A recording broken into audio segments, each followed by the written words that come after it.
And as we proceed the ahkam of Hajj, the tests start getting more and more intense.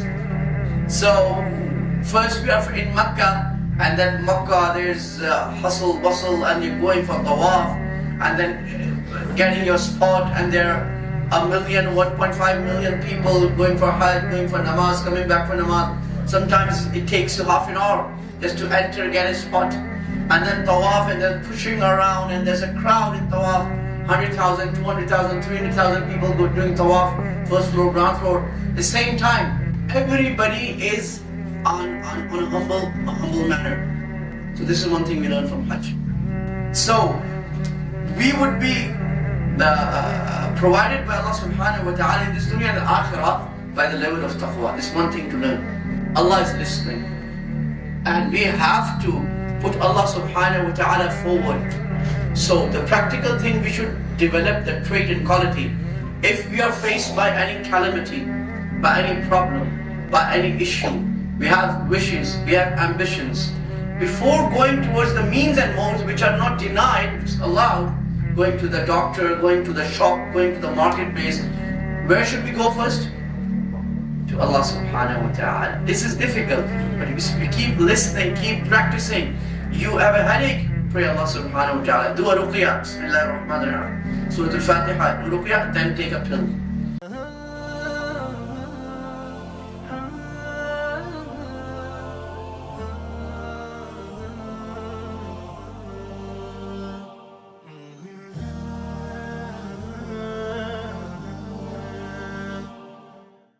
My dear brothers and elders, I just returned from Hajj, alhamdulillah, and it was always one of the most memorable moments for me, myself, my family, my friends, all those Hajjaj who were there.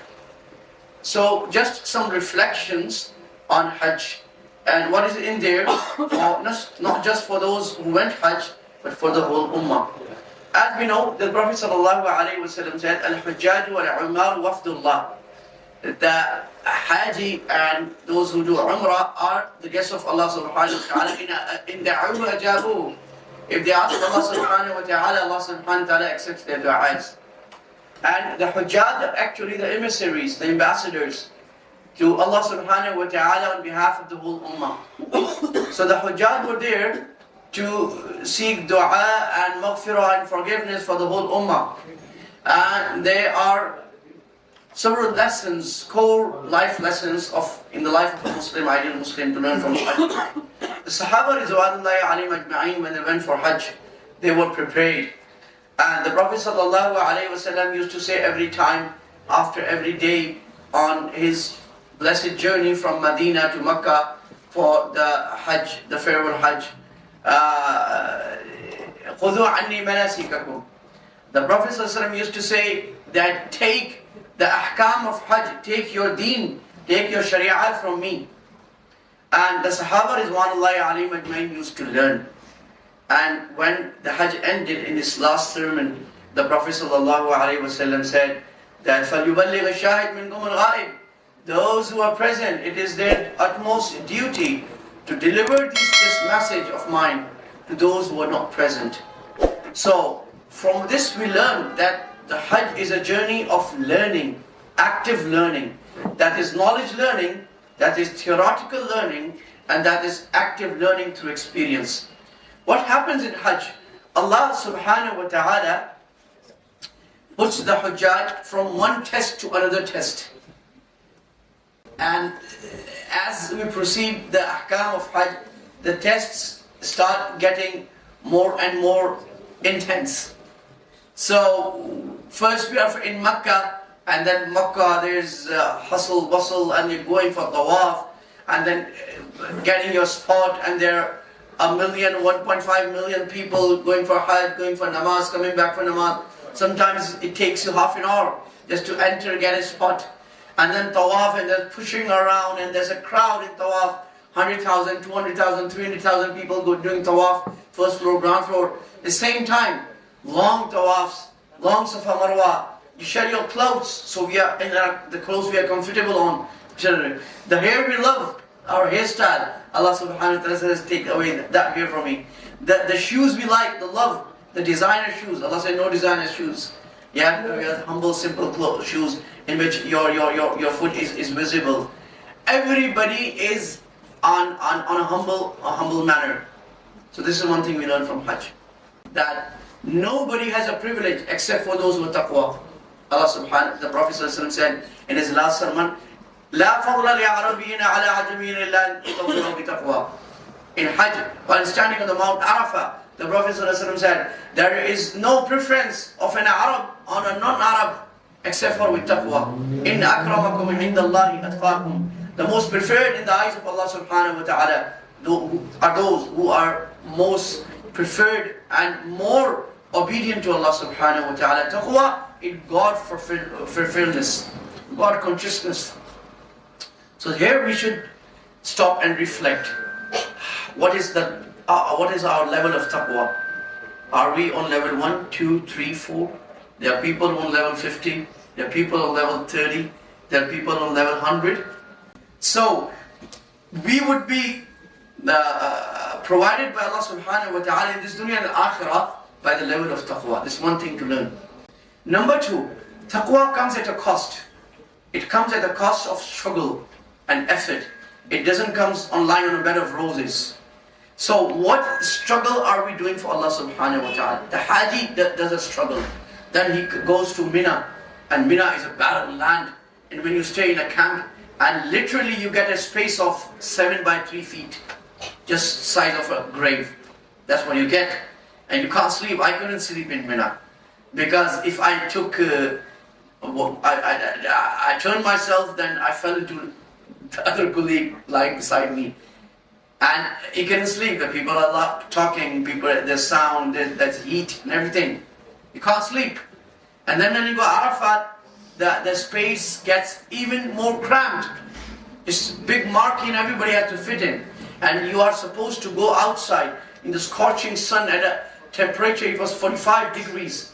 And you're supposed to go there and pray Allah subhanahu wa ta'ala and our dear beloved Prophet sallallahu alayhi wa sallam.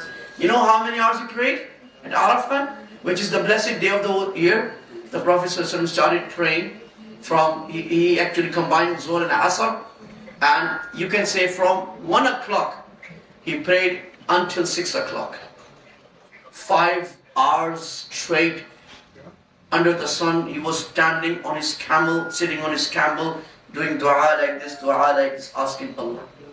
Lesson number 3 we learn from Hajj is that Allah is listening. And we have to put Allah subhanahu wa ta'ala forward. So the practical thing, we should develop the trait and quality. If we are faced by any calamity, by any problem, by any issue, we have wishes, we have ambitions. Before going towards the means and modes which are not denied, which is allowed, going to the doctor, going to the shop, going to the marketplace, where should we go first? To Allah subhanahu wa ta'ala. This is difficult, but if we keep listening, keep practicing. You have a headache, pray Allah subhanahu wa ta'ala. Do a ruqyah, bismillah ar-Rahman ar-Rahim. Surah al-Fatiha, do ruqyah, then take a pill. You can't, you're struggling finding a job. Pray 2 rak'ah, go to Allah subhanahu wa ta'ala. You have an issue at your house, just spousal issues with wives or the husband or wife not getting along, pray Allah subhanahu wa ta'ala. You have an issue with your kids, pray Allah subhanahu wa ta'ala. This is something we practice, our spiritual muscle, and getting ourselves onto dua. Normally what happens when we start dua after namaz, Imam Sahib says, Alhamdulillah Rabbil Alameen, wa salatu salamu ala nabiyyina Muhammadin wa sallam ajma'in. Everybody's looking like this. When will it end? When will it end? When will it end? And when the Imam ends, we do like that, we run away. And when if Imam does the dua 5 minutes, we're sitting like this 5 minutes. And then if Imam finishes in 30 seconds, we finish in 30 seconds, run away. This is not dua. This is like you're riding a bus and getting along. What's this? Dua is my personal connection with Allah subhanahu wa ta'ala. My Lord says in the Quran, Udu'uni astajib lakum. Pray with me and I'll reply you. And I'll give you. And I'm the one who responds to you. Amman yujibul mustarra iza du'a. Is there anyone in the world who could listen to the person who's struggling, who can't find a way out, mustar, someone, إِذَا دَعَا, when he calls. So the Haji is always praying. He's praying in Mina, he's praying at Kaaba, he's praying 4, 5 hours, 3 hours at Arafat. Then he's praying at Muzdalifah. The Prophet ﷺ prayed at Muzdalifah after Fajr. But some of his du'as were accepted in Muzdalifah, not in Arafat. Praying. So developing your spiritual muscle. This is one thing. So the key is to set one time in your day, 24-hour day. But you would do at least 5 minutes dua. Are you ready? Fix a time in your heart. The best times are Hajj, one of the best golden time. Then comes after Fajr, then comes after Maghrib. Any time convenient to you. Fix one time when you want to sit, do long dua. If you don't know how to do a long dua, buy a book, buy Muslim, buy Munajat al-Maqbool, download a dua app, a reliable, authentic dua app, read from that book, and you would know the du'as of Prophet and the du'as of Quran. Number 5, the Haji learns surrender. What does he learn? Total, unconditional surrender. The thing right now, the US president is saying to Iran, unconditional surrender. We don't surrender unconditional in front of anyone except Allah subhanahu wa ta'ala. There's only one being whom we give total surrender, that's Allah subhanahu wa ta'ala. And that's why we are known as Abd, the best of the best human in this earth. The Prophet said, I'm an Abd, I'm a slave of Allah, and I'm proud to be the slave of Allah subhanahu wa ta'ala. So what's Haji saying? Doing things which are act of worship, which doesn't make sense or logic to this limited mind of ours, This mind is what? Limited, it's not unlimited. My seeing is limited. My hearing is limited. My eating is limited. How come I can say my logic is unlimited? That's crazy. My logic is limited. I cannot think everything. That's why research keeps coming up and keep changing. So, we don't understand what's the logic behind going around 7 times around a house of rocks. What's the logic? We don't know. Unless there's no logic, I say do it. What's the logic behind running between Safa and Marwa 7 times? Allah says no logic. I say accept. Say Allah, surrender. We know. We are your slave. Whatever you say, we do. What's the logic behind leaving that Kaaba, where which is the most rewardable place to pray and worship, and going to Mina and just sitting there and doing nothing, just praying 5 salah? Then what's the point of leaving that Mina and getting yourself out of the Hududul Haram? By the way, in the limits of Haram, every salah is rewarded 10,000 times or 100,000 times. We are living there. Why? Why Allah? Why are we going to that barren land of Arafat? Just sitting there and praying. Couldn't we pray in the Kaaba? I say, no. You go in Arafat. Okay. We go to Arafat. 1.9 million people, 2 million people go Arafat. Okay, we stay there 3 days. No. You stay there half day. What do? Then leave Arafat at time of Maghrib. Okay, we pray Maghrib. No, don't pray Maghrib there. Allah, you said, Inna salata kanat ala al-mu'minina kitaban mawquta. Namaz is something which has to be done at its time. Allah said, now I'm the same person saying you don't pray Maghrib there in Arafat. Do Maghrib qada in a way which is not qada, and pray it at the time of Isha in Muzdalifah. Allah, why?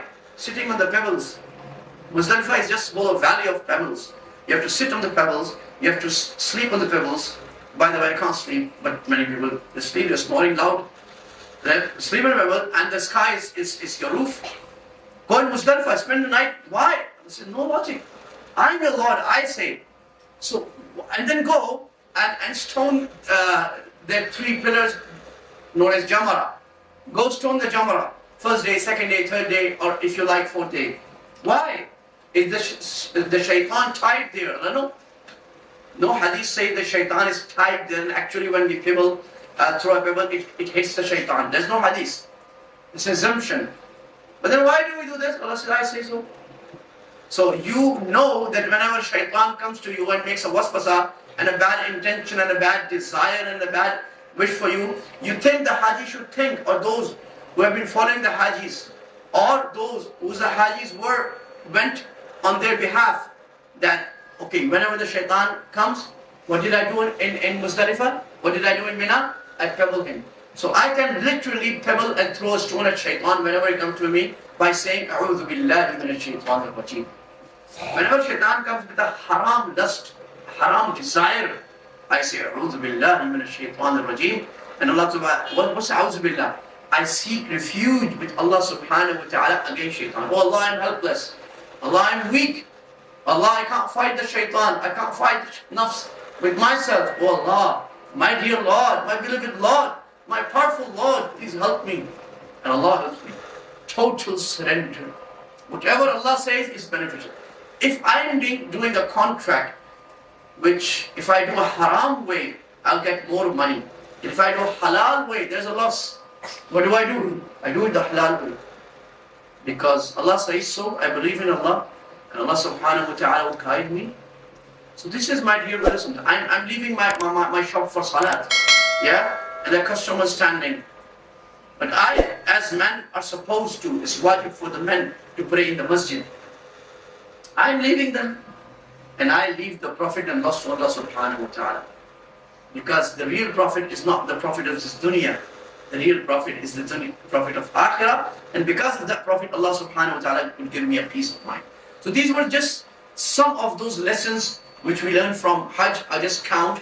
The first lesson is mushaqqat. You cannot gain Allah subhanahu wa ta'ala without struggle. Just on a life bed of roses. No, you have to struggle. You have to fight yourself. You have to fight the evil. You have to fight the haram intention. Number one, struggle. Mushaqqat. Number two, you learn dua. So fix a time when you do wrong God, make a personal connection with Allah. The third one is total surrender to Allah subhanahu wa ta'ala. Not following our logic if our logic doesn't tell us whatever. The hukum of Allah, if proven by authenticity, I abide by the rule of Allah subhanahu wa ta'ala. And Allah subhanahu wa ta'ala inshallah will guide me. أقول قولي هذا وأستغفر الله لي ولكم سائر المسلمين واستغفروه إنه هو الغفور الرحيم.